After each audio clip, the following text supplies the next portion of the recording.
सत साहिब सतगुरुदेव की जय। बंदी छोड़ कबीर साहिब जी की जय। बंदी छोड़ गरीबदास जी महाराज जी की जय। स्वामी राम देवानंद जी गुरु महाराज जी की जय हो।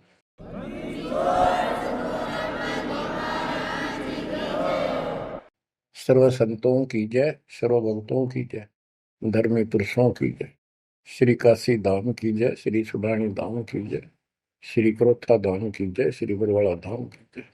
सत साहिब कबीर दंडवतम गोविंद गुरु बंधु अर्जन सोए। पहले भय प्रणाम तिन नमो जुआगे ओए। कबीर गुरु को की जय, दंडवतम कोटि कोटि प्रणाम। कीट न जाने भृंग को यो गुरु कर है आप समान। बच्चों, मानुष जन्म परमात्मा की कृपा से आपको प्राप्त है। मनुष्य जीवन के अंदर मूल उद्देश्य केवल भक्ति करना और मोक्ष कराना होता है। इसके लिए सर्वप्रथम गुरु की आवश्यकता होती है। सर्वप्रथम गुरु की, गुरु पूर्ण हो, तत्व ज्ञान प्राप्त हो और संपूर्ण भक्ति मोक्ष मार्ग यानी सभी मंत्र सत्य हों, फिर भक्त मर्यादित रहे, समर्पित रहे, आसानी से मुक्ति प्राप्त कर सकता है।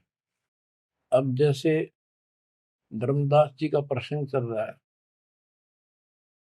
तो आप देख रहे हो कितनी अच्छी आत्मा, परमात्मा के चाहने वाली, कति कुर्बान।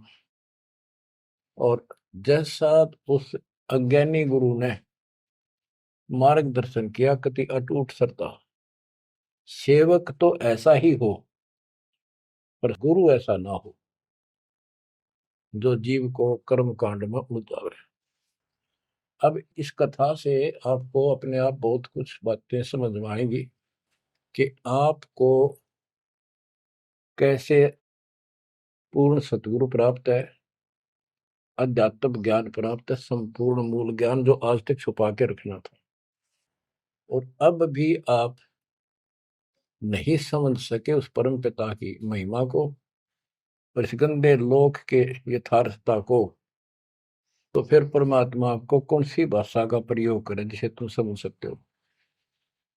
लास्ट फिर वही होगा जैसे 600 साल पहले दाता ने आपको पटक दिया था, ठाके झटक दिया था। या तो आंखें खोल लो, भूल जाओ इन बकवादों को। इस संसारिक चोचलों में कुछ नहीं धरा। गरीबदास जी कहते हैं, सर्व सोने की लंका होती रावण से रणधीरम। एक पलक में राज विराजी कर जम के पड़े जंजीर। इतने ठाठ बाट थे, सिद्धियां थी, आकाश में चला जाता था। पुष्पक विमान ऊपर से छीन के लाया था कुबेर से। खूब उद्मस्तार रखा था। और भगत किसका था? शिव जी का। तीन देव की जो करते भक्ति ही उनकी कदे न होवे मुक्ति। और कितनी बकवाद भर जाए इनमें, जिसके कारण प्रसिद्धियां भी होगी साधु संत ऋषियों की। अंत में इनके पास कख नहीं बचा। ये मूल ज्ञान है, ये सार ज्ञान है। इसको समझो अच्छी तरह, पढ़े लिखे हो, शिक्षित हो, एजुकेटेड हो। परमात्मा ने मनुष्य जीवन इसलिए दिया कि तुम कुछ बुद्धि भी एक्स्ट्रा रखते हो अन्य प्राणियों से। इसका सदुपयोग करो। बकवाद बहुत कर ली, बाहर जाना पड़ेगा। अब बच्चों, प्रसंग धर्मदास जी का चल रहा है। देखो, अपना पिता अपने लिए कितना कष्ट उठा रहे हैं। एक जीव को काल की दलदल से बाहर खींचने के लिए कितना कुछ उन्होंने किया। बालक की तरह पीछे पीछे फिरे, कहाँ जंगल में, कहाँ किसी दरिया पे, कहाँ किसी तालाब पे, कहाँ कहाँ कष्ट वो मालिक उठाया उन्होंने। वो कहते हैं, दो दिन मेरी शरण हो, ताका हूं मैं दास, केल गिर लग गया फिर गुप्त धरती आकाश। जैसे राजा अम्बरीश था, उसके पीछे लगे रहे थे। लेकिन हम नहीं समझते, जब हमारे पास दो पैसे हों या 14 काल की छोटी सी राजा था, भगत बतेरा था, यज्ञ बहुत करता था, वाह हो रही थी, पिछले संस्कार भी अच्छे थे। वो संस्कार कब बने? जब कभी कबीर साहब की शरण में था, जैसे कलयुग में हो तुम। अब ये जो रह जाएंगे ना, पार हो गए सो हो गए। भक्ति अच्छी करते हैं क्योंकि सत साधना मिल गई। एक सांस की कीमत कितनी गजब की है, इसकी बहुत वैल्यू है। पार ना हुए तो फिर ये नो फंस जाएंगे काल के। इनको स्वर्ग में रखेगा, देवता बनावेगा, उड़ा माचे माचे आन देंगे, फिर राजा पृथ्वी पर बना देगा। पृथ्वी पर आकर फिर ये पिछले पुण्यों के कारण ठाठ तो होने हैं, और भक्ति भी करेगी आत्मा, क्योंकि पीछे भक्ति की चास पड़ी हुई है इसको।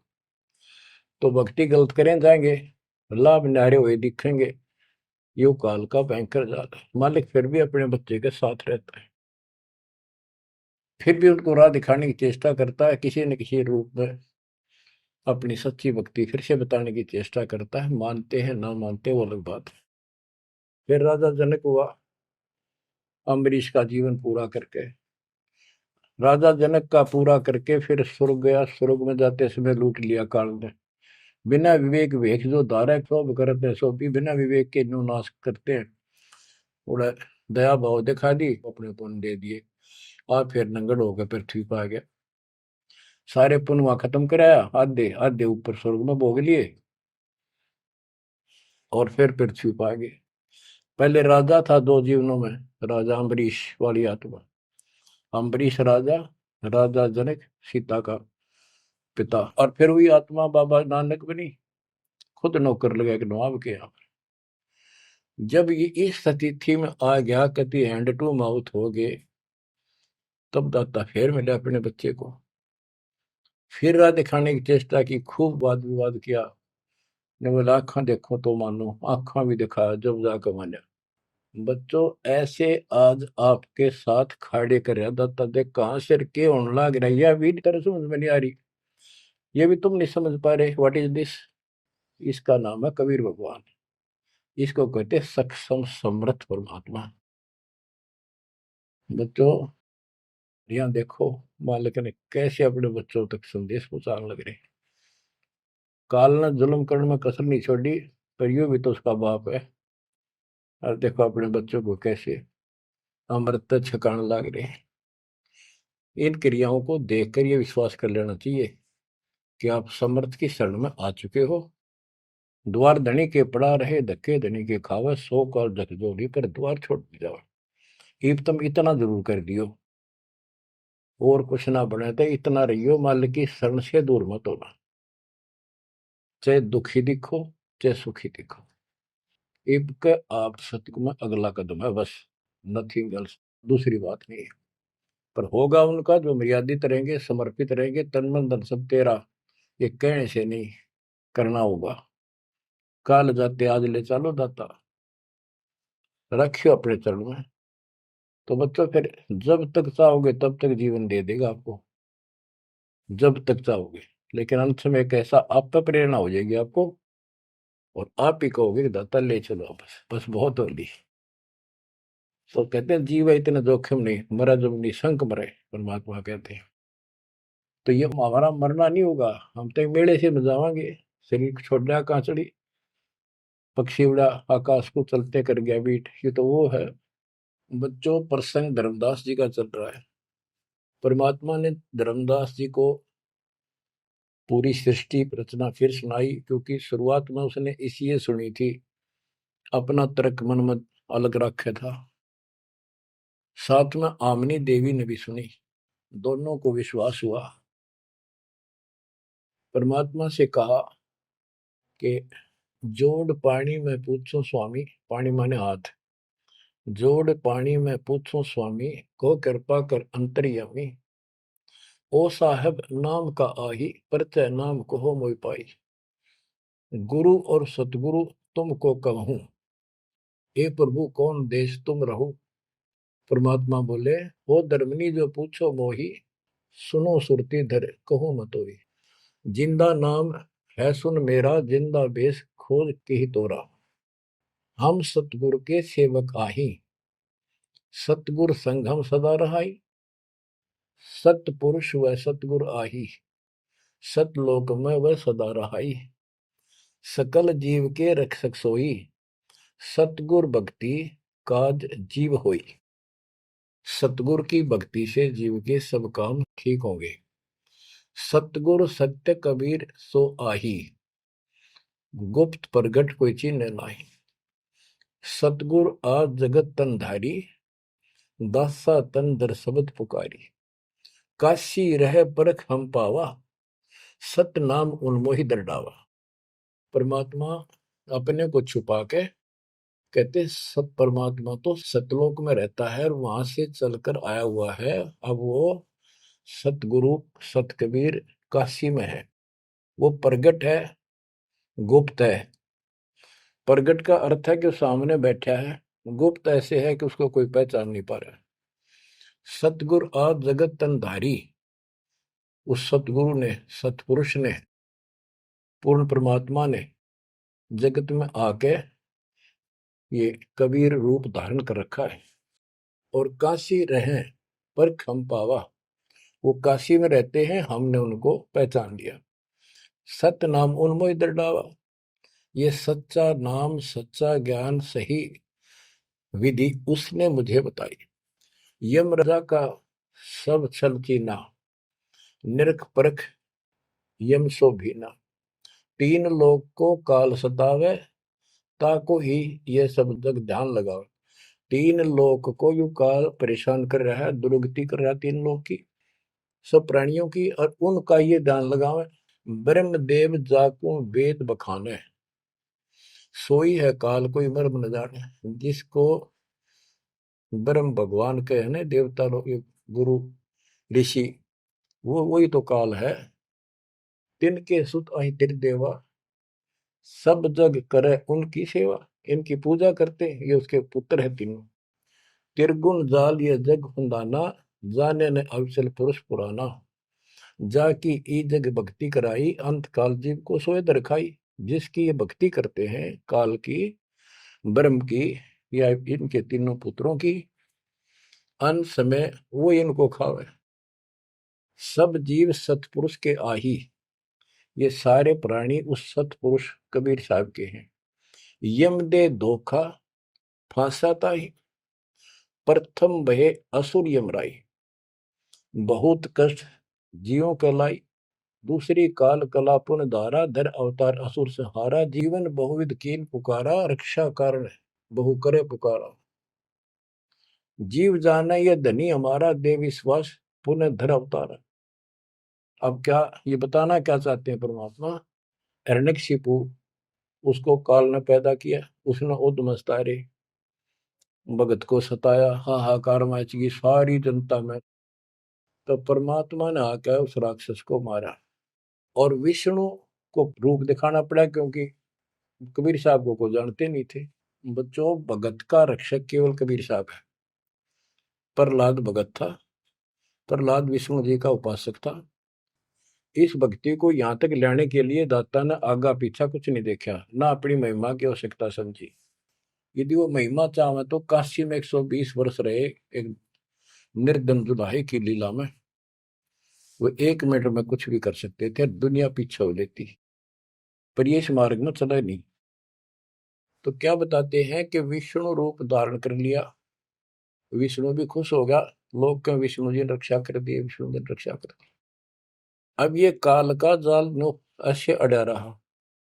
अब कबीर साहब ने इसको उसी तरीके से समझाने की चेष्टा की है, अपना रोल निकाल दिया बीच में।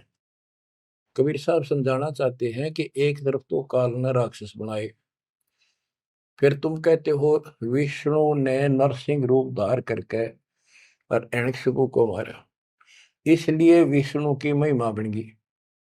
अब लोग विष्णु के चिपक गए, इसको भगवान मानकर पूजन लाएंगे।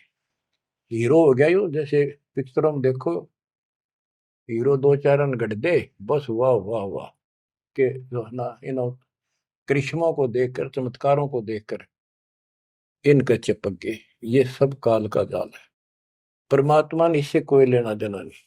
परमात्मा चाहते थे इन भक्तों की आस्था बनी रहे, काल चाहता है ये नास्तिक हो जाए प्रमाण के लिए। परमात्मा से जब वार्ता हुई, इसने विवाद किया, तकरार करी, प्रथम बार आई। आखिर में लास्ट में जब सारी मन्नत मंगवा के वचन भरवा के ने बोला कि सबको उल्टा मार्ग लाऊंगा, गलत साधना पर दृढ़ कर दूंगा, देवता, तीर्थ, व्रत, मंदिर, इनकी पूजा हुआ, और किसी को कोई यहाँ से निकलने नहीं दूं, कि ये साधना करेंगे आध्यात्मिक लाभ होए को नहीं, आप नास्तिक हो जाएंगे। अब देख लो वर्तमान में गांव के गांव बहुत अच्छी आत्मा के लोग हैं, स्त्री पुरुष, लेकिन भगवान से दूर हो चुके, इसलिए हो चुके हैं कि इनकी साधना करते करते दुरुक्ति रही है, वो साधना ठीक नहीं है। तो यहाँ परमात्मा धर्मदास को वो आंखें खोल रहा है कि जिनको तुम भगवान मान रहे हो ये ऐसे काल जाल कर रहा है। एक तरफ तो ये कंस, केसी, चाणोर और पूतना जैसे, जरासिंह जैसे बना दिए, उधर से कृष्ण बना कर भेज दिया न मारने खातर, इनको मारने के लिए। कृष्ण ने वो मार दिए, कृष्ण चौधरी पाक गया, भगवान बन गया। अंत में कृष्ण भी मरा और नरक में जागा, जिसे कर्म करे या भोगने पड़ेंगे। अब बच्चों ये सारा खेल यो है, PhD लास्ट पॉइंट है। जैसे एक राजा सेना को आदेश देता है दुश्मन से युद्ध करो, तो सैनिक का कर्तव्य बन जाता मरूं या मिटूं, और जाके खड़ा हो जाता है लेकर बंदूक मोर्चे पे। तो सैनिक सच्ची आत्मा से होते हैं और वो दुश्मन के छक्के छुड़ाने के लिए अपना जीवन न्यौछावर कर देते हैं, आमने सामने मोर्चा संभाल लेते हैं। अब वहां पर कुछ इधर से मारे जाते हैं, कुछ उधर से मारे जाते हैं।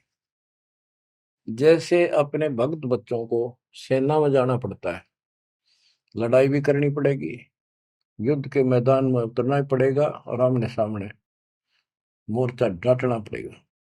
ये तो करना पड़ा, लेकिन वहां रक्षा कौन करेगा?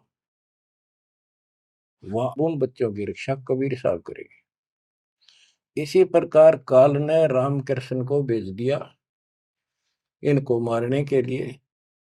रामकृष्ण को कोई मौत नहीं था इनको मारने का, इनके साथ खुद मालिक रहे। रामकृष्ण सतगुरु सहजादे भक्ति हेतु यूं हुए प्यादे। रामकृष्ण भी उस परमात्मा के बच्चे हैं, उस महाराजा सारी सृष्टि के सम्राट कबीर जी के राजकुमार हैं, सहजादे हैं। ये तुमसे ज्यादा निकट प्यारे हैं उसको, क्योंकि इनके में बहुत गजब की भक्ति की थी, पर पैर फिसल गया इनका, अब काल का फंस गए। कोटिक अवगुण बालक कर ही पिता एक चित नहीं धरी।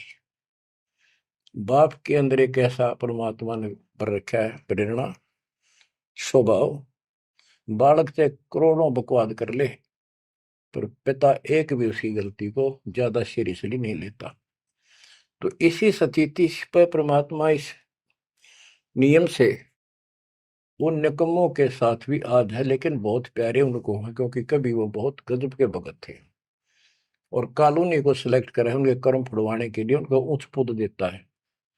ये प्रधानमंत्री, मुख्यमंत्री, ये बहुत अच्छी आत्मा थी, पिछले भगत थे, तपस्वी थे भगवान के बच्चे, उसके लिए कर रहे थे। अब वो बैठा दिए पदों पर, अब कर्म फोड़ेंगे, फोड़ लेंगे, तो मानने को नहीं। फिर जब हंटू माँ उठा जाएंगे बाबा नानक की तरह, फिर पकड़ लेगा, फिर लेगा। काम तो बढ़ गया, समस्या तो वहीं के वहीं खड़ी रहेगी। वो तो बात निमड़ी क्या है बच्चों, इसको कहते हैं सार ज्ञान। ये है वो मूल ज्ञान। धर्मदास मेरी लाख दुहाई, मूल ज्ञान कहीं बाहर न जाए। मूल ज्ञान तब तक छपाई जब लग द्वादश पंथ ना मिट जाए। अब यो ऐसा ज्ञान आज तक किसी ने निर्णायक नहीं सुनाया। तो ईब कोई बकवाद करेगा तो उनको सबको पता होगा ये संत रामपाल जी से सुनकर अटपट मारन लग रहा है। हमारे छोटे छोटे बच्चे भी उसको 2 मिनट में फिटे मुंह कर देंगे। तो ये पंथ खत्म हो गए। बड़ा पेड़ होता है ना, पड़ भी जा, उसकी एक आधी जड़ की तरह रह जाए धरती में लगी, वो थोड़ा बहुत हरा कई दिन रह जाया करे, पर अंत में उसकी लकड़ी सूखेगी। तो आज इनकी स्थिति शुरुआत हो चुकी है, ये सारे ढह चुके हैं। मालिक के तूफान इस ज्ञान के सामने इनका कोई औकात बची नहीं है। अब तुम ध्यान दो जिसके ऊपर ये मालिक गजब की रजा कर रहा है। इसको हल्के में ना लो, तुम ज्यादा सीरियस बनो, समर्पित रहो, औरों से न्यारा सुख धरती पे देगा आपको। लेकिन इस सुख में माचना नहीं, परमात्मा को भूल ना जाना। मालिक की तरफ ज्यादा आवे, सुविधा दे दी, गाड़ी दे दी, सेवा में आवे, सेवा में लावे, बकवाद हम कहीं नहीं जावे, तो राम राजी रहेगा, कबीर साहब आपका खुश रहेगा। तो परमात्मा ये बताना चाहते हैं, जीव जाने ये धनी हमारा, जैसे विष्णु कृष्ण राम हो ये भगवान थे न, देख किसे तो कंस मार दिया, केसी मार दिया, रावण मार दिया, हमने के पल्ला पड़ा उसको मारते, हमने तो ये यूरा पाया, ये कुछ बात बनेगी। प्रभुता देख के न विश्वासा, अंत काल पुनः करे गिरासा। या प्रभुता देख के इनकी राम कृष्ण के बड़े हीरो थे, कर दिया, लोगों ने इनको भगवान मान दिया। ये बते डपली पिटन लाग रहे हैं। द्वापर देख कृष्ण की रीति, परमात्मा कहते तू कृष्ण जी का भगत है, सुन ले कृष्ण की नीति अनीति। आप मानते हो कृष्ण ने गीता बोली, पहले तो गीता में उसको भगत बनाया, धार्मिकता सिखाई, और गीता का पाठ अर्थ बतलाया, और फोन उनको कहा युद्ध कर, युद्ध कर, तुझे कोई पाप नहीं लगेगा, और पीछे वो पाप लगा दिया। हिमालय में जाके गड़ो, अश्वमेघ यज्ञ करो, तुमने बंधुघात किया इसलिए पाप लगे। और जब जिस समय महाभारत समाप्त हो लिया युद्ध, और युधिष्ठिर को राजगद्दी दे दी गई, तो बच्चों युधिष्ठिर को भयंकर शोपन आने लगे, मरे हुए आदमी दिखे, सर कटे आदमी चलते दिखे, खावन पीवे सारी रात बैठ के काटे। द्रौपदी ने देखा, उसने अपने अन्य पतियों को बताया, अर्जुन को, भीम को, आदि को, कि ऐसी स्थिति आपके भाई की है, यू ना सोता ना आपको बताता, ये उस दिन का मेहमान है। तब सारे चारों भाइयों ने खड़े होकर उनसे प्रार्थना लगाई कि कोई बात बताओ, क्या आप हमें अपने भाई नहीं समझते? कोई कष्ट है, संकट है तो हम आपके साथ हैं, आप अकेले क्यों दुख पा रहे हो? हमें शेयर करो। कुछ दिन तक कुछ नहीं किया, फिर आखिर में बता दी कि ऐसी स्थिति है मेरी। फिर क्या होता है, जब ऐसा संकट आता है, आप अपने गुरु से ही बात करते हैं। श्री कृष्ण जी के पास गई, श्री कृष्ण जी को सारी स्थिति बताई कि हमारे भाई को ऐसे ऐसे समस्या होगी, कोई समाधान बताओ। तब वो कृष्ण जी कहते हैं कि तुम्हारे को जो युद्ध में तुमने पाप किए, बंधुघात किए, भाई मारे, भतीजे मारे, वो पाप लगा है, और इसके लिए एक अश्वमेध यज्ञ करो, उसकी शर्त बताई थी। अर्जुन उस समय स्तब्ध रह गया कि ये, और कृष्ण उस दिन तो कह था तुम्हें कोई पाप नहीं लगा तो निश्चिंत होकर युद्ध कर ले, मैंने सारे रख, तो तेने मत बनाना। आज ये पाप कहां से आ गए? विवाद करना इसलिए उचित नहीं समझा कि जब मैंने ये पॉइंट उठा दिया, भाई मेरा इलाज नहीं करा होगा, क्योंकि उसमें करोड़ों रुपए लगने थे उस धर्मयज्ञ के अंदर। और युवती ने सोचेगा भाई खुश नहीं है मेरा इलाज कराने में, ये मर जाएगा, इतना धर्म कर्म का पक्का है। तो अर्जुन ने अपने सब्र का घूंट पिया, अपने दिल की झाल डटी, और जैसा कहा वैसे यज्ञ करवाई। उस यज्ञ में शर्त थी कि एक पंचायन संघ अलग से रखा जाएगा, कि एक आश्रम सा बना के साफ सुथरी स्वच्छ स्थान पर एक अलग से उसका स्टैंड बना के, और सब महापुरुष देवता पृथ्वी के ऊपर के लोक स्वर्ग लोक के सारे बुलाओ, और सब पृथ्वी के जीव, ब्रह्मा विष्णु महेश, सबको न्योता दे दिया। 56 करोड़ यादव, 12 करोड़ ब्राह्मण, 88,000 ऋषि, 33 करोड़ देवता, और ये सारे आगे। सबने भोजन खा लिया, और शंख नहीं बजा, यानी यज्ञ संपूर्ण हुई नहीं। यज्ञ पूरी ना हुई तो पाप कटे नहीं, वो दुख नो का नो रहेगा। तो इतना खर्च हो चुका, और बात वहीं की हुई, कोई ट्रीटमेंट नहीं। श्री कृष्ण ने भी खाना खा लिया। उस समय युधिष्ठिर ने पूछा, भगवान अब कैसे बात बनेगी, सबने भोजन खा लिया है। तब कृष्ण जी ने बताया, क्या तुमने इधर एक संत है, उसका ये सुदर्शन नाम है, वो एक गुरु भक्त है, उसको निमंत्रण नहीं दिया। भीम की ड्यूटी थी, सेवा थी उस साइड में निमंत्रण बांटने की। भीम से पूछागा, भीम ने बताया कि मैं गया था पर वो गलत बोला। उसने कहा कि तुम्हारे से तो कसाई भी अच्छा था, तुमने इतने मानस मार दिए। वो विधवा बहन सैनिकों की आज तक टक्कर मार कर हो रही है, तुम बैठ के मौज कर रहे हो, नरक में पड़ोगे जाके। तुम्हारे अन्न खाकर नरक में जाना है क्या मैंने? पहले मुझे ऐसी ऐसी 100 अश्वमेघ यज्ञ का फल दो, तब मैं तुम्हारा टूक तोड़ू। कृष्ण बोला, फिर आपने क्या कहा? मैं क्या कहूँ था जी? उसने फिर कह दिया, बताओ ना मन्ना, ये तेरे बिना कि हमारी यज्ञ अधूरी रह जाएगी, श्री कृष्ण जी हमारे साथ। तब भगवान बोले, सारी बात बिगाड़ दी, तुम चलो। पांचों को रथ में बैठा के लाया। उनकी कुटिया से एक, कम से कम 1 योजन यानी 12 किलोमीटर दूर रथ रोक दिया। वहां से पैदल चल के आए नंगे पैरों। उस दिन क्या था, सुदर्शन जी ने अपने गुरु परमात्मा खुद कबीर साहब करुणा में नाम से प्रकट थे द्वापर में, उनके वो शिष्य थे, उनको सारी बात बताई। परमात्मा को पता था फेरा होंगे काम तो उनका होना को नहीं। तो सुदर्शन जी से बोले, तुम घूमन फिरन चला जा किते, वो फेरा होंगे। कि सुदर्शन जी तो चले गए भ्रमण पे, परमात्मा उनका रूप बना के वहां बैठेगी कुटिया में। जब वह सारी टीम पहुंची कृष्ण वाली, जाते ही श्री कृष्ण ने दंडोत प्रणाम की। साथ में पांचों पांडवन करनी थी। फिर कहा, परमात्मा ने पूछा, हे जगदीश, हे 3 लोक के मालिक, यह कैसे आना हुआ गरीब की झोपड़ी पे? तो श्री कृष्ण जी ने कहा, आप जानी जान हो, इन्होंने ये पांडव हैं, ये भीम है, ये युधिष्ठिर है, सारी इंट्रोडक्शन कराई। ये आपको निमंत्रण देने आए हैं, इनके यज्ञ में प्रसाद पाओ ताकि इनका कल्याण हो। सुदर्शन जी बोले कि भाई मैंने इस भाई तक कही थी, देखो खड़ा मोटा हा, मेरी बात शर्त पूरी कर दो तो मैं आज तैयार हूँ, नमक हो नहीं चलो। तो श्री कृष्ण जी बोले, जी आपकी वाणी है, कबीर संत मंडल पहुंचा दिए, तजमाया अभिमान, जो जो कदम आगे रखे ओ एक समान।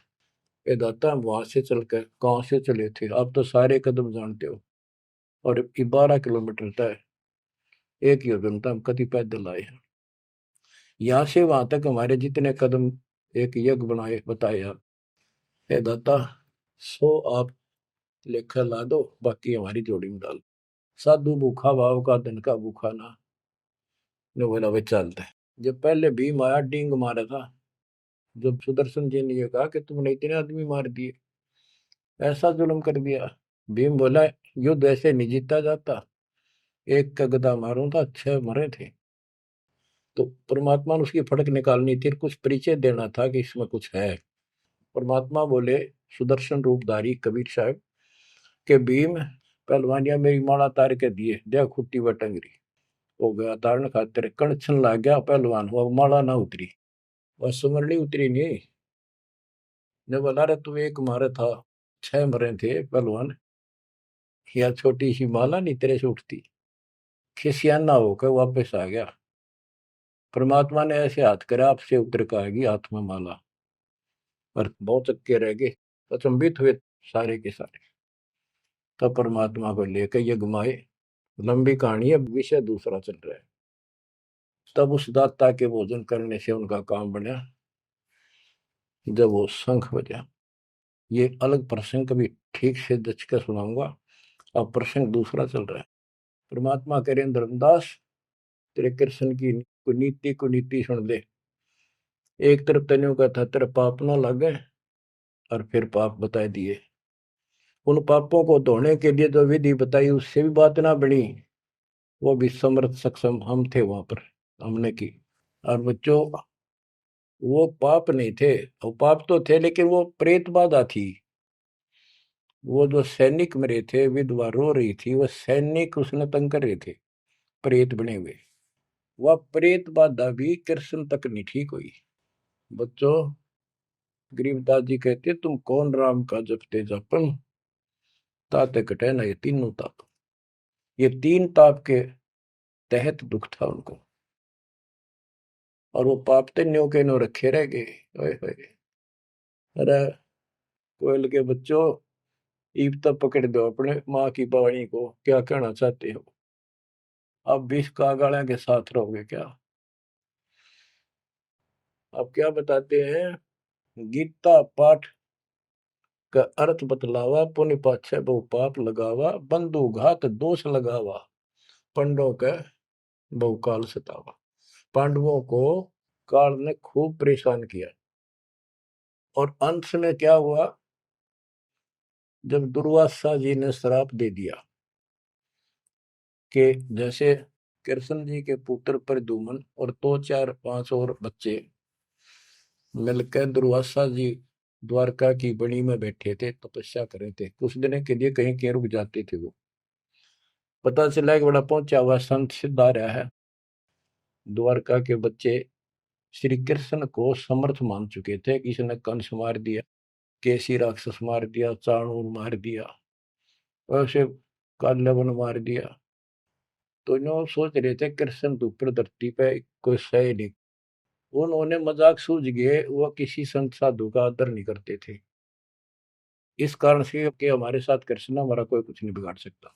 तो उन्होंने शरारत सूझी के नो कहे दुर्वासा भूत भविष्य वर्तमान त्रिकाली बता दिए, तीनों काल की जानता है, चलो इसकी परीक्षा लेंगे। एक प्रद्युम्न का पेट पर कढ़ाई बांध दी छोटी सी लोहे की, और लेडीज कपड़े पड़ा दिए गुजरिया वाले, ऐसा दिखा दिया जाके जैसे बच्चा पेट में गर्भ है इसका। यूं पूछने गए महाराज, इनका कई साल में दया करी दाता ने? 12 साल हो गए बयान। अब ये पूछ जानना चाहते हैं कि इनका लड़का हो गया लड़की, बड़े उतावले हैं, आप भूत भविष्य की सारी जानो हो। दुर्वासा जी ने देखा ध्यान लगा के, ताकि बकवाद करना रहे हैं, गुस्से में होकर ने बोला, या दो कुल का नाश होगा इस पे, ना लड़का हो ना लड़की हो। और आंख लाल करी बाज लिए बच्चे थे, सब ना के बता पता चला।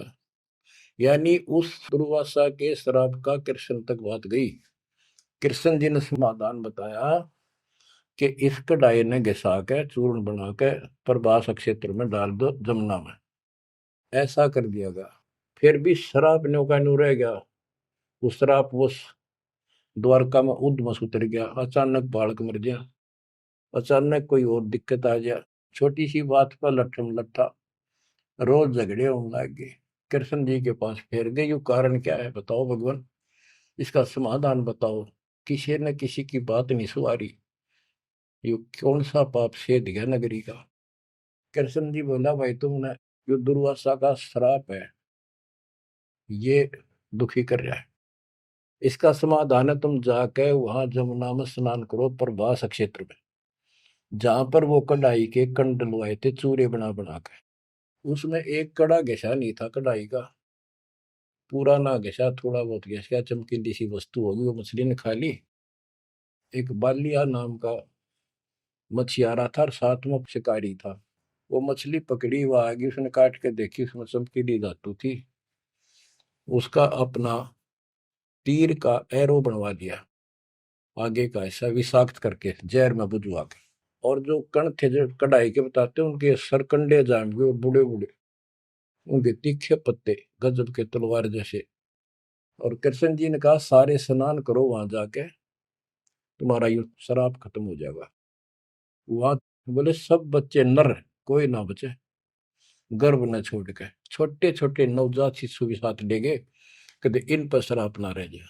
और वहां जाके सारे लड़न लग गए, पढ़ पढ़ के वो पठेरे सरकंडे एक दूसरे को मारे, तलवार का काम करना कर शुरू कर दिया। कट का मर गए 56 करोड़ यादव। फिर कृष्ण जी एक पेड़ के नीचे बैठ गए, उस पार दीख को सारे दिन शिकारी ने, बालिया कौन था? ये बाली वाली आत्मा थी जो त्रेता युग में श्री राम ने वृक्ष की ओट लेकर मारा था। उसका अपना बदला लेने के लिए उस वो बालिया नाम का जीमर बना, शिकारी बना, श्री राम श्री कृष्ण बना। वो आत्मा, वो उसके पैर में तीर मार के श्री कृष्ण मारा। उससे पहले श्री कृष्ण ने, बच्चे भी बताओ आप हमारे यहाँ दो जाके काल कर रहे दुर्गति, फिर आके लेट गया जब वो मारेगा। मरने से पहले उसने वह संदेशा भेज दिया था पता था कि सारे मरेंगे, तो पांचों पांडव वहां पहुंच गए। कृष्ण जी बस तड़पन लाग रहे थे। उनको बता दिया भाई ये यहाँ कोई आदमी बचा नहीं है, इन लेडीज को सारी को ले जाना, यहाँ लोग इनकी दुर्गति करेंगे, तुम अपने वहां रखना सुरक्षित, और तुम जाके हिमालय में चले जाओ, वहां रहो भूखे प्यासे तप करो, और वहां गड़का मर जाओ, वापस ना आइए। तो पूछा जी कारण क्या है, हम अभी तो राज मिला, 20-30 साल हमने राज मुश्किल से किया है, अब आप कहते हो राज त्याग के वहां से ले जाओ, इसका कारण क्या हो गया, क्या गलती बन गई कि तुमने जो युद्ध में पाप किए थे वो पाप तुम्हें दुखी कर रहे हैं, वहां तप करने से समाप्त हो जाएंगे। तब अर्जुन को कहना पड़ा कि भगवान आप ऐसी स्थिति में हो, मुझे कहना तो नहीं चाहिए पर मैं रोक भी नहीं सकता अपने आप। पहले तो आप कह रहे थे गीता में कि ऐसे ऐसे तेरे को पाप नहीं लगेगा, ये पाप हमारे सिर पर रहती है, फिर भाई के अश्वमेध यज्ञ कर पाप खत्म हो जाएंगे, वो पाप फिर भी रह गए। तब मैं बोल नहीं पाया, आज मैं रोक नहीं पाया, या तो इसका उत्तर दे दो ना, मेरा जीना भी दूभर हो जाएगा शेष सांस। तब उसने बताया भाई मैंने ना मेरा मन के गीता में कहा था, और के कुछ तेरे को बोल रहा था। असली बात यह है, अब मैं जो कोई कर लियो कुछ पाप हमारे उड़ तपस्या से कुछ तप बन जाएगा, पाप पुप ना कटने से। उसने में बताई तप करने से आगे फिर थोड़ा बहुत को राज मिल जाएगा, इनके पास इतनी स्टोरी है ज्यादा नहीं। तो बच्चों देखो काल का जाल, उसका अंतिम संस्कार श्री कृष्ण का करके वो चले गए, और अर्जुन ने एकलन छोड़ गया कि एकला योद्धा है, कोई खतरा नहीं, सब लेडीज को लेकर चाल पड़ा गोपियों को।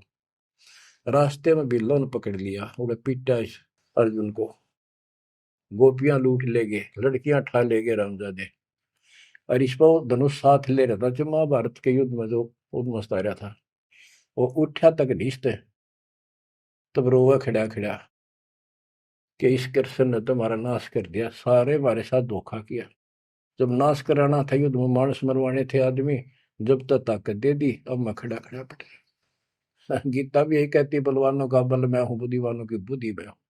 यहाँ परमात्मा कबीर जी बताते हैं युग कृष्ण नहीं, युग काल उनका बाप ये जुल्म करे भाई, इनको पता है नहीं हो क्या रहा है। धर्मदास ये बातें सुनकर चक्कर में पड़ गया, मुंह का नहीं देखे देखे, आंख भी नहीं झपके, ये भगवान कभी 100 की 100 सच्ची, सारी बात बिड़ा करते। देखिए धोखे बैठे थे, साथ में हमने बैठी, दोनों टेक टेक सुने मालिक के अमृत वचन, ये परमात्मा हम रोज सुना करते, मेरी तरह पत्थर पड़ गए थे कल, आपके क्या गुण गाओ मालिक, कैसी आंख खोल दी मेरी। परमात्मा कहते और सुन ले। अब क्या है, हिमालय में चले गए सारे पांडव, और वहां सारे मरते गिर जाते गए। तो कहते हैं जब ये पहुंचे ऊपर, तो युधिष्ठिर बाद में मरा, और तो सारे बर्फ में गड़ गए, बर्फ में पैर गड़ जाते कहीं, लेकिन युधिष्ठिर का अंगूठा अंगूठा गला, बाकी शरीर जो का तो रहा, मर गयो भी गया। जब ये ऊपर गया, वो पहले जो चले गए थे मर मर कर, चारों पांडव और वो उनकी मां कुंती द्रौपदी, वह सारे नरक में ठोक रखे, यो पहले स्वर्ग ले जाएगा, फिर इसको कुछ समय नरक में डालना था, क्योंकि इसने धर्मदास झूठ बोली थी युधिष्ठिर ने। कौन सी झूठ बोली थी कि अश्वत्थामा मर गया। द्रोणाचार्य गुरु का बेटा अश्वत्थामा था, द्रोणाचार्य इतना सूरवीर था, अगले दिन उसने युद्ध में उतरना था, और कृष्ण जी को पता था, उसने बता दिया था जयो आ गया ना द्रोणाचार्य तुम्हारे सामने, एक नहीं छूटेगा, इतना धनुषधारी है। तो इसका इलाज ये है कि युधिष्ठिर झूठ बोल दे, और की नहीं मानने का, पहले कईयां ने जाके कहा नो कह दो कि इसका बेटा अश्वत्थामा मर गया, तो यो उस पुत्र मोह में इतना पागल हो जाएगा, इस पर हथियार नहीं उठेंगे, और युद्ध तक करेगा पर यू हार जाएगा, मारा जाएगा। तो युधिष्ठिर को सब ने कहा जाके कि अश्वत्थामा मर गया, कईयों ने जाके दूत भेजे गए दूसरी सेना में। तो द्रोणाचार्य बोले मैं विश्वास ना करूं, तुम झूठ बोलते हो, अगर युधिष्ठिर कह देगा तो मैं सच्ची मानूंगा। तो दूसरे क्या तुम मार दियो, तो गिर दिया ठागा, फूक फेंक दिया ठागा मैंने। युधिष्ठिर को तैयार किया गया कि तू यह झूठ बोल, वो मना कर गया कि ना तो दिक्कत हो जाएगी और मैं झूठ नहीं बोल सकता। फिर एक अश्वत्थामा हाथी का नाम था, जैसे पशुओं के नाम रख लेते हैं ऐसे। वो अश्वत्थामा हाथी मार दिया। श्री कृष्ण बोला आप ये कह देना कि अश्वत्थामा मर गया, मंदी आवाज में कह दिए मेरा ना हाथी था, हाथी या मनुष्य। युधिष्ठिर इस बात पर राजी हो गया क्योंकि अगले दिन नाश कर रहा था उसने। तो मन में दोस्त तो आया उसके, झूठ बोल दी जाके कि आचार्य जी अश्वत्थामा हिते संस्कृत नौकंते द्रोणाचार्य का तो बुरा हाल हो गया, चक्कर आने लग गया कि अश्वत्थामा मर गया। फिर मंदी आवाज में कह दिया नर व कुंजर, नर था या कुंजर हाथी, पता नहीं नर था या कुंजर। अब वो नर कुंजर कड़े सुना था तो पागल होकर गिर गया। तो उसके कारण उसको नरक में भेजना था कुछ समय के लिए। तो युधिष्ठिर ने पूछा कि मेरे भाई कहाँ गए, स्वर्ग में। तो उनको बताया कि उन्हें पाप करे थे महाभारत में, और भी जितने पाप कर रखे थे वो सारे के कारण नरक में पड़े। धर्म युधिष्ठिर बोला कि मुझे उनके दर्शन कराओ, मैं देखना चाहता हूँ। देखा सारे हाहाकार मचाने लग रहे। तो बोला मुझे भी मेरे भाई बहनों के परिवार के साथ भेज दो। तो वो चाहे थे कि बेचने इसका मार डाल लिया जाओ। तो वो इस कारण से उसको भी कहते कुछ समय के लिए नरक को भोगना पड़ा। अब ये परमात्मा कहते हैं बंधु घात दोष लगावा, पांडवों के बहुकाल सतावा, भेद हिमालय ते ही गलाए, छल अनेक की नहीं यमराए। बच्चों, और फिर उनको पांडवों को ले नरक में डाला। बच्चों, स्वर्ग के धोखे नरक ही जाही, जीव अचेत यम छल चिन्ह नहीं। ये बोले जीव इस काल के इस छल को, इस जाल को, षड्यंत्र को नहीं समझ पा रहे। पांडव सम को कृष्ण को प्यारे, सोले नरक में डारे, वो भी सारे नरक में डाल दिए। मानुष जन्म बड़े पुन होई, सो मानुष तन जात बिगोई, नाम बिना नहीं छुट्टे कादू, बार बार ये नरक ही घातू। नरक निवारण नाम जो आही, सुरनर मुनिजन जानत कोई नाही। जो नरक से छुटकारा देने वाला असली नाम है, इतने देवता नहीं जानते, ना ऋषि जानते, ना ब्रह्मा विष्णु वही जानते। ताते यम फिर भटकावे, नाना योनिन में काल सतावे, बिरले सार शब्द पहचाने, सतगुर मिले तो सतनाम समाने। इतना कुछ सुनकर धर्मदास कहता हे साहब मैं तो पग सिर धरूं, तुम ते कुछ दुविधा नहीं कर। अब मोई चीन पड़ी यम बाजी, तुम ते भयो मोह मन राजी। अब आपके ऊपर मेरी कति आत्मा डट गई, मेरा मन कति खुश आपके। मेरे हृदय प्रीति अस आई, तुम ते हो गई जीव मुक्ताई। अब मुझे विश्वास हो गया कि मेरा कल्याण आपसे होगा। मुझे लगता है तुम ही सत कबीर हो स्वामी, कृपा करो तुम अंतर्यामी। हे प्रभु देव परवाना मोही, यम तरण तोर भजो मैं तो ही। मोरे नहीं और सो कामा, निस्तिन सुमरो सदगुरु नामा। पीतल पत्थर देव द्यो बहाई, इन फेंक दो उठाकर, सतगुरु भक्ति करो चितलाई। ये बंदी छोड़। हो परमात्मा बोले सुनो धर्मनी, अब तो ही भुगताऊं, निश्चय यूं से तो ही बचाऊं। देव परवाना हंस बारू, जन्म मरण दुख सब टारूं। ले परवाना जो करे प्रतीति, जिंदा कह चले यम जीती। अब वही आज्ञा देव धर्मदासा, मैं गमन करूं सतगुरु के पास है। अब मुझे आज्ञा दे, मैं अपने गुरु जी के पास जा रहा हूँ। सतगुरु संग आयब तो पाई, फिर मैं अपने गुरु जी ने लेकर आऊंगा तेरे पास। तब परमाना तो ही मिलाई, उनसे तुम्हें नाम दिलाऊंगा मैं। क्योंकि अभी धर्मदास को पूरा पक्का करना था। धर्मदास बोले हे प्रभु अब तो जान ना दे, नहीं आए तो मैं बहुत पछते हूँ। पछताई पछताई बहुत दुख पाऊं, नहीं आओ तो प्राण गवाऊं। हाथ से रतन खोई कोई डारे, सो मूर्ख निज कान बिगाड़े। ये मैं कैसे छोड़ू, अपने हाथ से रतन कैसे खो दूं। जब नहीं आए तो ना मैं खाऊं ना कुछ पीऊं, मैं मरूंगा। आप जब फिर नहीं आए तो परमात्मा ने कहा कि चाल पड़े, क्योंकि अभी ताव और बाकी देना था। धर्मदास सामने कति गली में खड़े हो गए, जब तक दिखते रहे आंखों में आंसू भरे रहे, एक टक देखते रहे। बच्चों, परमात्मा आपको मोक्ष दे, सदा सुखी रखे, शेष फिर दृढ़ हो जाओ, तड़फ जाओ उस घर जाने के लिए। परमात्मा आपको मोक्ष दे, सदा सुखी रखे, आपको अपने घर की याद बनी रहे, काल का दुख सदा याद रहे। सत्साई।